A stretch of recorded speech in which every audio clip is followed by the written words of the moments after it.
L'autre jour, j'étais frappé par la grâce, alors j'ai tenté un très gros coup. Mon père, c'est la première fois que je me confesse, et c'est sûrement la dernière. Alors on va en profiter.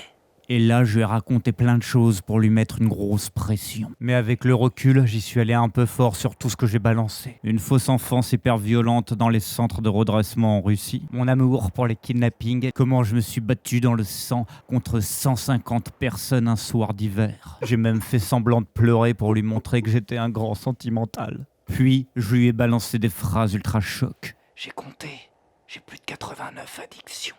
Hier, je me suis arraché une dent avec les doigts, et j'ai tué quelqu'un avec. Je vole des enfants pour les revendre sur internet. Le monsieur m'écoutait sans broncher, le plan se déroulait à merveille. Alors, j'ai dit quelques phrases qui étaient vraies, car un peu de vérité, c'est toujours cœur chaleur. Quand je ferme les yeux, des serpents viennent me hanter. Une fois, je me suis battu contre moi-même à coups de couteau. Je me sens comme une petite fille, perdue dans la nuit.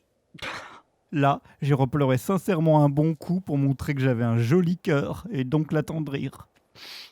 Puis, comme prévu dans mon plan, j'ai sorti la phrase terrifiante. Attention mec, je suis capable de tout, de tout, de tout. Et direct après, j'ai sorti la phrase jackpot uppercut. Donne-moi 100 000 euros. L'affolement était installé, c'était sûr, le mec était terrorisé. Il allait me donner toute la thune de la messe. Mais au lieu de ça, le monsieur s'est beaucoup énervé en criant. Alors j'ai demandé que 80 000 euros pour calmer l'histoire et qu'on en finisse là. Là, le monsieur est sorti de sa cabane et m'a donné des coups de pied en disant que je brûlerais en enfer. Du coup, j'ai tapé aussi. Il est tombé KO, genre bien. Alors pour m'excuser, j'ai laissé un mot et un gros billet de 20 balles. Et depuis, même si je suis plein de remords, je sens que quelque part, quelqu'un me pardonne. Comme on pardonne au vent, qui retourne les bateaux, noie les marins, mais aussi porte les oiseaux.